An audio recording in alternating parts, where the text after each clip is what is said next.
Welcome back, students. In the previous lecture we have dealt with the FET and we tried to understand the FET symbol also, along with that the concept, then JFET characteristics also we have gone through. Now in this case we will try to understand what exactly the meaning of negative biasing of gate to source junction is and how does this happen. So this is very important concept as far as your examination is concerned, and we will try to understand that. If now VGS is greater than 0, so if you want to create it in the reverse bias condition, see, try to understand this P type region, two P type regions which are commonly connected and with a common terminal is taken gate. Now we are applying the negative voltage. So to the P type material we are applying negative terminal of the battery, and to the N type of the channel we are applying positive terminal of the battery. Now what will happen if VGS is greater than 0? See, try to understand. See, if VGS, let's assume that VGS is equal to -1 volt at a time. Earlier IGS was 0, here in this case also IG will be 0 ampere. Why? Because in the reverse bias condition very small amount of leakage current of the order of microampere or nanoampere will try to flow, but which is not sufficient to make this drain to source current to flow through this particular circuit. So in that case we have made VGS is equal to 0. Now the level of VGS that results in ID equal to 0 milliampere is defined as VGS equal to VP, with Vp being negative voltage for the N channel devices and positive voltage for P channel FETs. Now here in this case we are talking about only N channel FETs, and here gate to source voltage is applied a negative voltage. Now we will try to understand what will be the effect of applying this negative reverse bias or reverse bias voltage to this gate to source junction on the output drain current ID. So voltage from gate to source is controlling the voltage of the FET. As VGS becomes more negative, the depletion region increases. As I told you, if it is reverse bias, obviously the depletion region earlier, let's say, was something like this, and now if we increase this VGS, it will go on increasing, at certain point the depletion region of this P region and depletion region of this P region and N region will try to overlap each other, thereby restricting the flow of electrons which are flowing from source to drain, and we say that pinch off has occurred. This pinch off concept we already discussed in the previous lecture.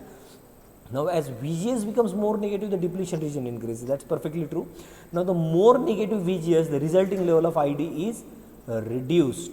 Eventually when VGS is equal to VP or VP equal to VGS of ID turns out to be 0 milliampere and device is turned off. Now what we have achieved particularly in this particular case, try to understand, by applying this reverse bias voltage we achieved the case where ID is now controlled, the drain current ID is now controlled through the application of reverse bias voltage from gate to source, and we say that now gate is controlling terminal. Try to understand this, controlling terminal. And here this VGS initially, okay, once again we will try and understand. Let's say there are 10 electrons which are emitted by this negative terminal of the battery that tries to reach here. Earlier, if this is 0 volt, all 10 electrons were being collected at the drain side. Now if we increase this -1 volt to -2 volt, -3 volt, these electrons will increase, but at the same time this depletion region is also getting widened.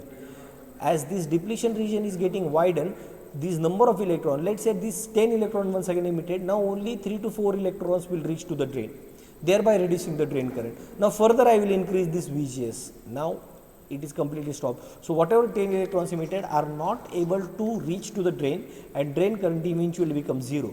The situation when it occurs, we say that pinch off has occurred and there is no further flow of electron from drain source to drain, and there is no drain current. Eventually when VGS is equal to VP, ID is 0 ampere and this device is turned off.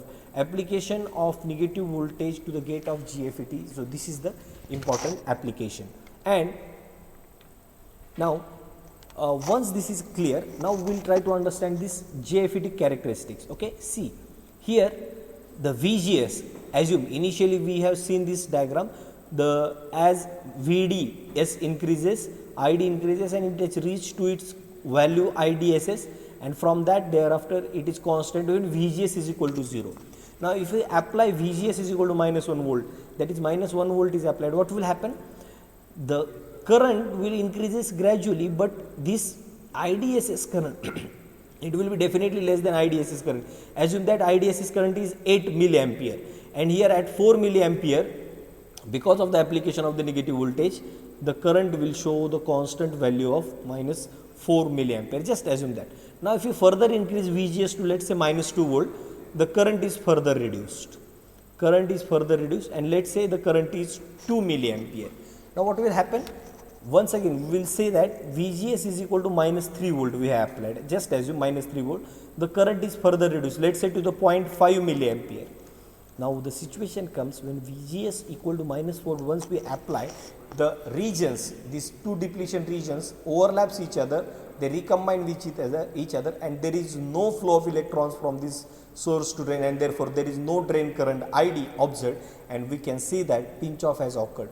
So at this particular point we say that this Vp is for VGS is equal to 0. This pinch off is when VGS is equal to 0, and this is the pinch off VGS is equal to minus 4 volt equal to Vp, or Vp is equal to minus 4 volt, and we say that n channel JFET characteristics with IDS is equal to 8 milliampere when VGS is equal to 0 and Vp is equal to minus 4 volt. Pinch off has completely occurred and FET has stopped its conduction state.